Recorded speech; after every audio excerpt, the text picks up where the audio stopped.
From awaytogarden.com and robinhoodradio.com, this is A Way to Garden with Margaret Roach, your weekly invitation to dig in and grow. We've all heard the environmentally conscious advice, the way we used to clean up our gardens extra tidy, but to within an inch of its life for every unseen beneficial creature out there trying to tuck in for winter, is not the best practice. I'm learning and evolving my approach as I go the last few years, reading up about guidance like leave the leaves and cutback strategies like chop and drop and more, and asking experts for help, including today's guest, Uli Lorimer, Director of Horticulture at Native Plant Trust. So more in a moment, but first, this message. Underwriting support from Color Blends, supplying top-quality, spring-blooming Dutch flower bulbs to landscape professionals and ambitious home gardeners. More information on the web, colorblends.com. Uli Lorimer, author of the Northeast Native Plant Primer, has made native plants his career. In 2019, he became Director of Horticulture at Native Plant Trust, America's oldest plant conservation organization. And before that, he was longtime curator of the Native Flora Garden at Brooklyn Botanic Garden. Hi, Uli, and welcome back. Thank you. Coming just in time for fall cleanup. You're going to help me, right? Yes. Thank you for having me on again. Always a pleasure to speak with you. So you brought a rake? Yes. Okay. Well, I need an umbrella today, but yes. Oh, you're having, okay. By the way, I saw your byline in another place, or byline in quotes, in another place too, not so long ago, not just on the book, which we'll have a giveaway with the transcript over on A Way to Garden. We'll have a giveaway of the Northeast Native Plant Primer. But I also saw on these native plant folding guides from the publisher Earth, Sky, and Water, these sort of laminated multiple panel guides that you can like fold up and take with you to ID plants and insects and all kinds of things. I saw that you did some of those. Was that fun? Yeah, it was a lot of fun. It was a fun project that kind of got squeezed in the beginning of the early days of the pandemic. And surprisingly that there wasn't a wildflower guide for the Northeast, lots of bird guides and insect guides and butterfly guides and so forth. But it was fun. It was challenging because, you have very little space to write a description, and Yes. you want to write something that isn't immediately apparent with the illustration. So that I found that was kind of a nice challenge, and I'm really happy with the way that the guide turned out. Yeah. Well, I'll show with the transcript. I can show the link to people can look at those. They're wonderful. So I have them, and they're wonderful. A cheat sheet kind of. Yes. And weatherproof. Yes, indeed. So the first serious round of leaves dropped big time here where I am this week in Zone 5B, and there's lots more to come, but it's, quote, cleanup time. And you've worked at public gardens through your career, and I suspect that there's a tension between sort of aesthetic and our increasingly ecological understanding, even if especially if it's not at a place like Native Plant Trust and its properties, that's, heavily ecological. But you probably understand that tension. You want to look great for the public, but you want to do the right thing for nature. So let's just sort of talk about that a little bit. Yeah, I mean, I think it was really apparent during my time at Brooklyn Botanic Garden because, nearly every inch of the 52 acres there is cultivated, and there are extensive lawn surfaces and kind of an expectation that the lawns look clean, almost like a green carpet, to kind of contrast what's happening in the beds.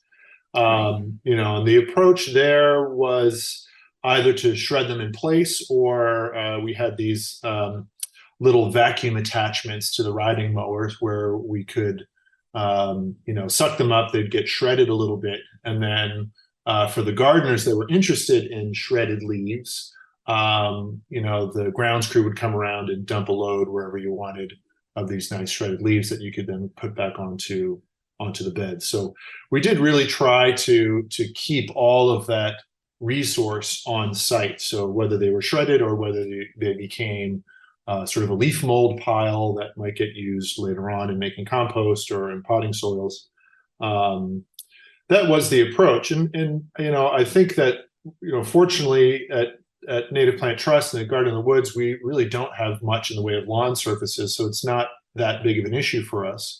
But I recognize that many people do have lawns, and I don't see really any issues with cleaning up the lawns as they were. Mm-hmm. What I think the bigger issue becomes is when people feel compelled to clean out the leaves from the garden beds. I was just having a conversation recently with somebody who, for years and years, would rake out the beds, shred the leaves, and then put them back on the beds.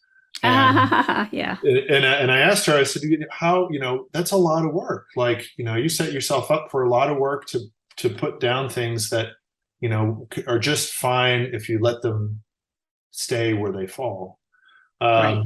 And that really kind of gets at the balance that people have to strike between aesthetics and what we're understanding as ecological function for that layer of leaf litter. Right. So, I mean, Doug Tallamy of University of Delaware, who's written so much about to increase our awareness of the ecological importance of practices and plantings and so forth. He calls this tactic of, doing enough so that someone knows it's a quote garden, he calls it a cue for care. So, and Rebecca McMacken, who I know is a friend of yours, a colleague of yours, she, who was at Brooklyn Bridge Park for many years, she, also would talk about how in that public space, they'd kind of maintain like the edges and, keep the edges looking tidy, obviously the paths and things like that. Do you know what I mean? So that you could say, hey, again, like Doug says, cue for care, a hint, but without destroying the ecological value. Yeah, and I think that's a really wonderful nuanced approach, because it doesn't take that much to create kind of distinctions between a path surface or the leading edge of a bed, and allowing for that what all of the experts talk about, that the messy is actually what nature wants, right? And kind of leaving that a little bit further back in the bed. Right. And it shows, because the other thing, which is, I would say perhaps a bigger topic, but, folks are very quick to deem spaces untidy, or even overgrown. And I actually sort of one of my like personal pet peeves about overgrown, because it comes from a place of saying that there isn't that cue for care if you can't immediately see it. And then it gets used as justification to come in and clear or tidy. Why not look at a space like that and say it's bursting with life? Look at what this particular patch is capable of sustaining, even if we don't find it immediately aesthetically pleasing. Doesn't mean that it needs to be reined in or cut back or any other things that we do to gardens. Right. So we're not only evolving our cleanup regimen, our protocol, our tactics, but we have to also start to adjust our vision a little bit so that we see a little bit differently about what is cared for and looks good and so forth. And so you were just talking about like lawns, and I mean, you can't just leave, especially like oak leaves, a whole sheet of oak leaves across the lawn areas. And hopefully we're reducing our lawns, so this is less of an issue for us, because we're planting more diverse things in place of the miles of lawn.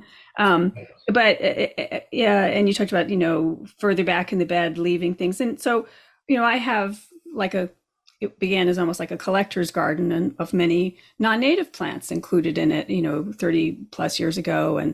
And now there's a lot more large scale native plantings and so forth. But in the areas that are like, where I have tiny bulbs that come up early in the spring and, aranthus or snowdrops or whatever, I'm not going to leave 3 inches thick of leaves on top of those. I'm going to tease that off, because I know those babies want to come through early, and a big, heavy, wet mess, they're not going to be able to. But at the perimeter of my property and under big native trees, especially the oaks, I'm really making almost like safety zones where I'm not cleaning up. Do you know what I mean? Where I'm doing more what you said. Is that kind of what you're saying to us that we should do, is to like map out areas where we can let it all hang out? Yeah, I mean, let's consider this perspective that if you observe plants that can grow strongly, so things that are able to push through that thicker strata of leaves, then those are good places.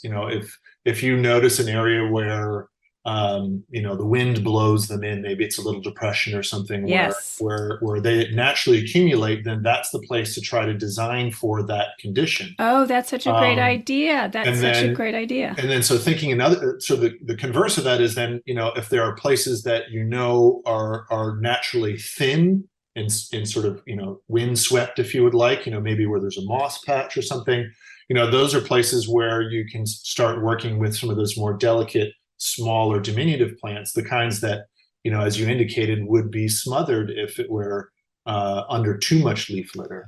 Right. And to that effect too, I think that for folks that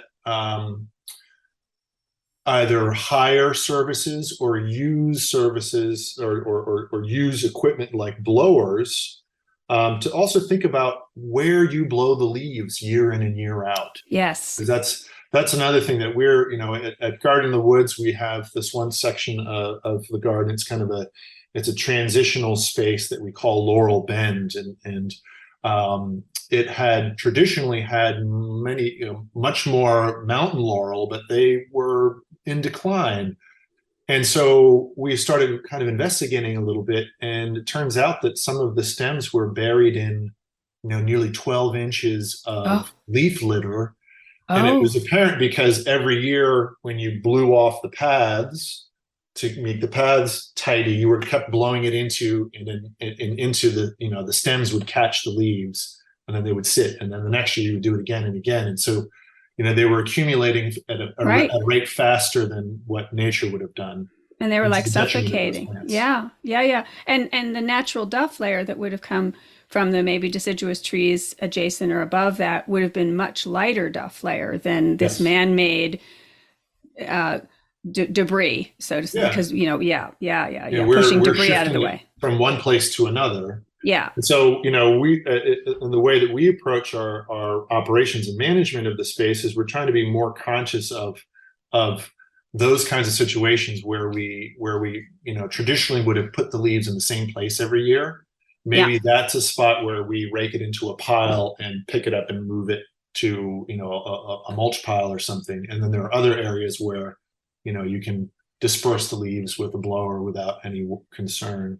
Yeah, I mean, I don't think there's any one-size-fits-all guidance here for every landscape. It's these types of insights that you're saying, like looking for spaces where the leaves naturally accumulate and thinking about maybe letting that be a wilder, messier place and so forth, and so forth. Yeah. Yeah, or designing your garden to include plants that don't mind coming through a thicker leaf layer.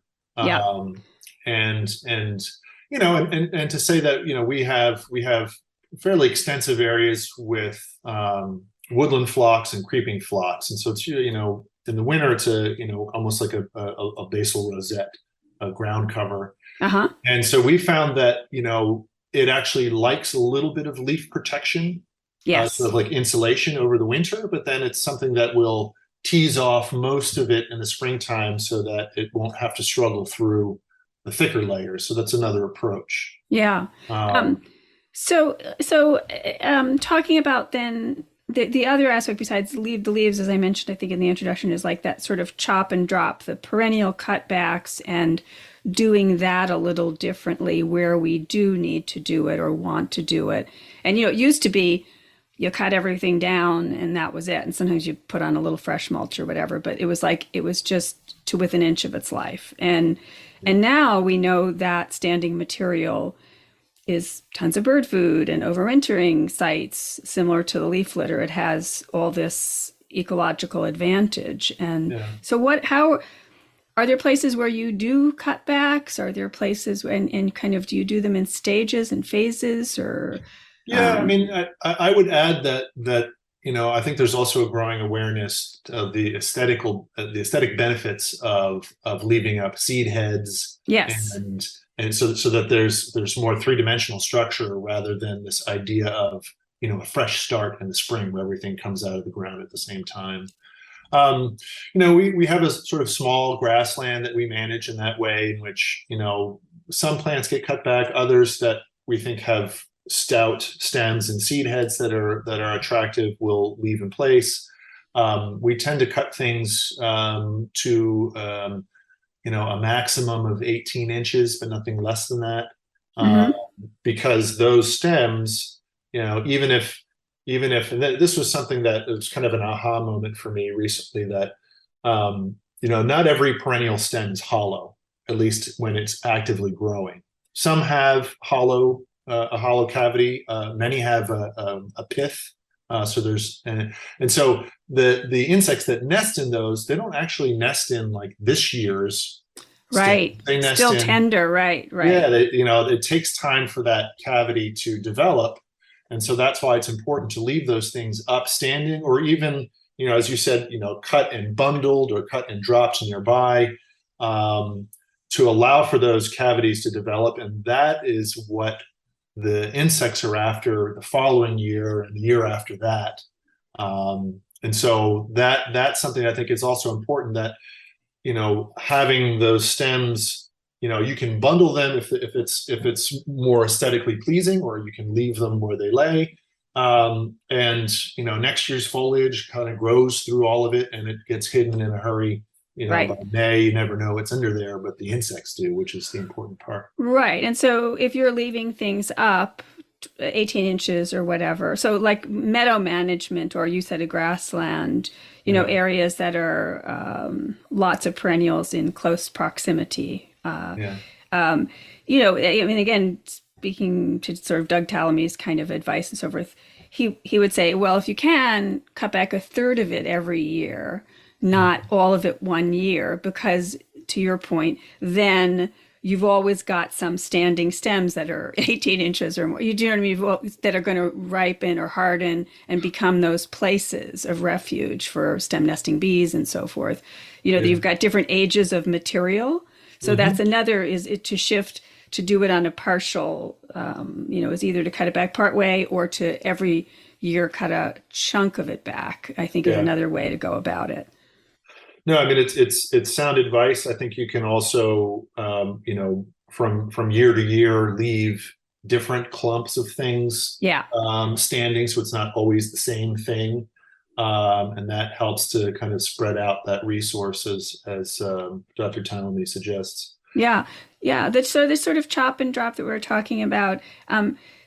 So if we do reduce the height of something, we're leaving the trimmings in smallish pieces beside the parent plant, kind of. So like seeds are getting to the ground and they're still there for someone to eat, and there's debris for them to tuck into and so forth. So it's not carting it away on a tarp, right, to the Yeah. compost heap. Is that your Yeah. approach there? I mean, Portions of it. Again, I feel like, as we talked about earlier, there is this sort of friction between aesthetic and how people yeah.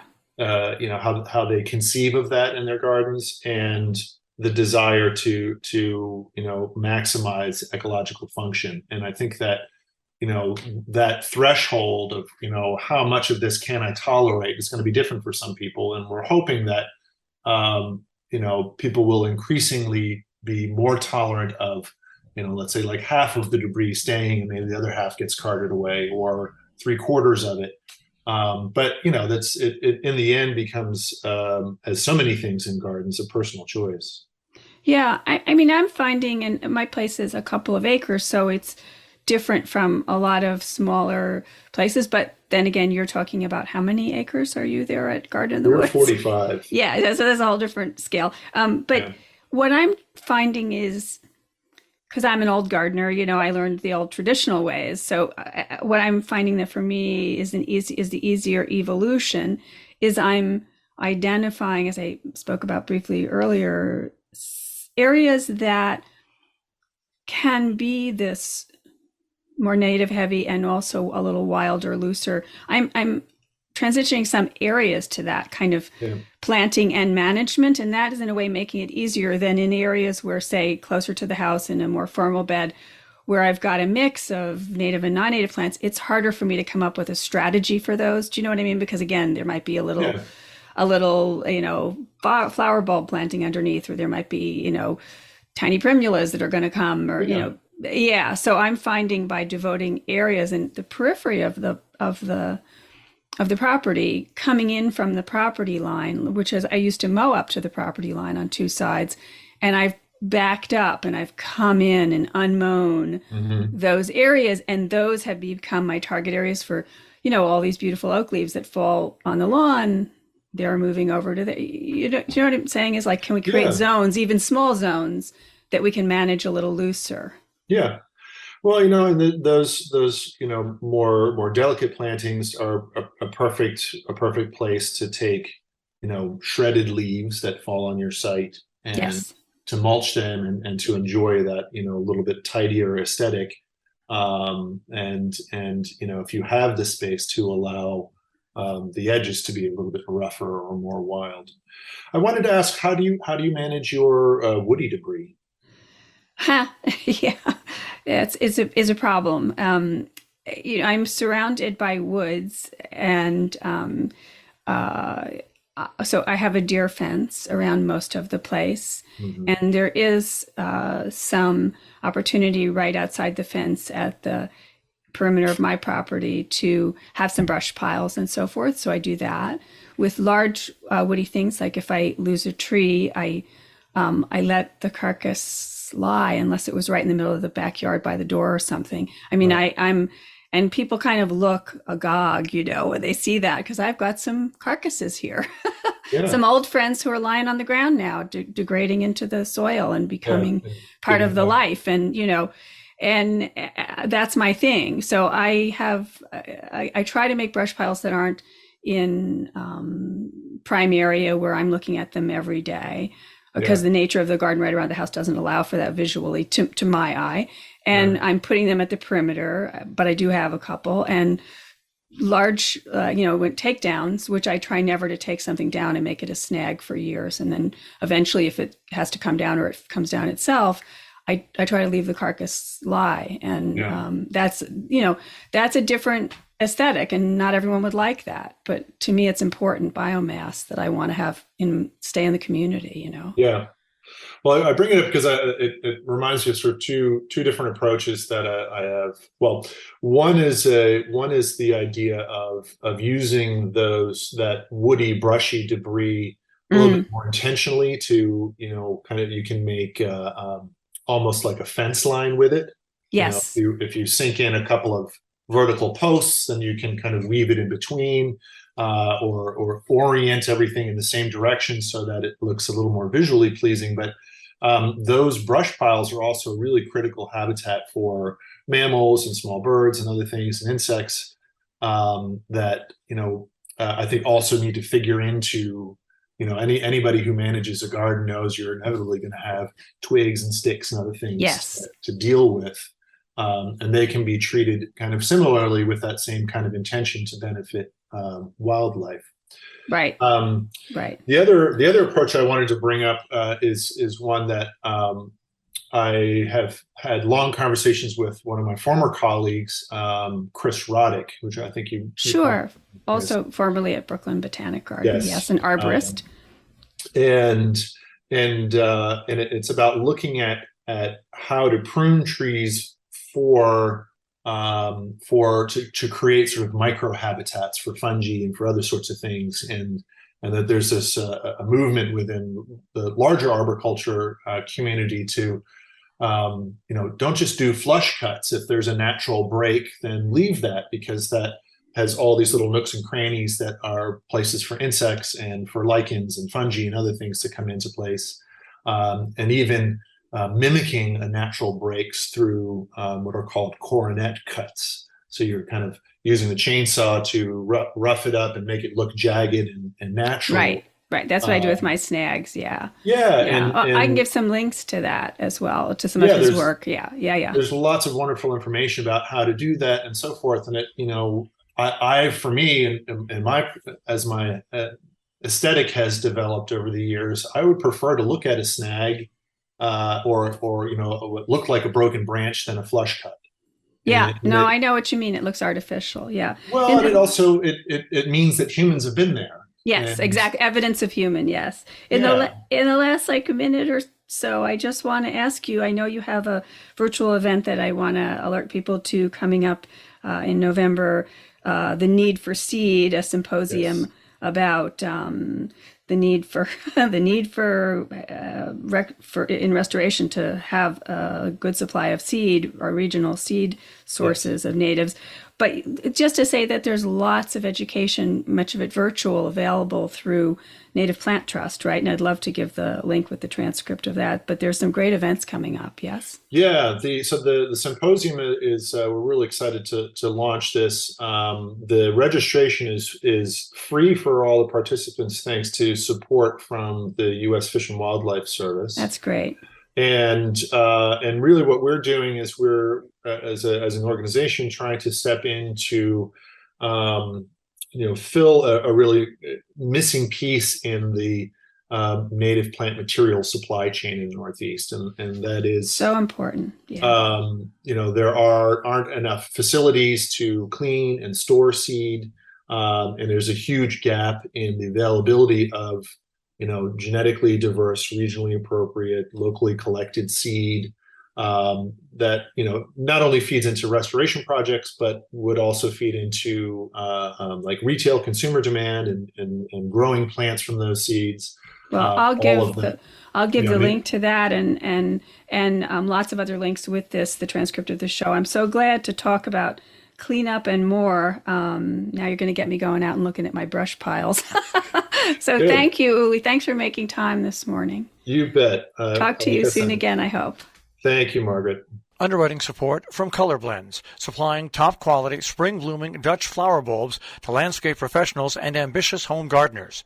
More information on the web, colorblends.com. And I hope I'll talk to all the rest of you soon again, too. Now, don't miss an episode. You can subscribe free to the podcast version of the show on Apple Podcasts or Spotify or Stitcher. And you can find me anytime at awaytogarden.com and on Facebook and on Instagram as @awaytogarden. And happy gardening and cleaning up meantime. A Way to Garden with Margaret Roach is a joint production of awaytogarden.com and the smallest NPR station in the nation, Robin Hood Radio.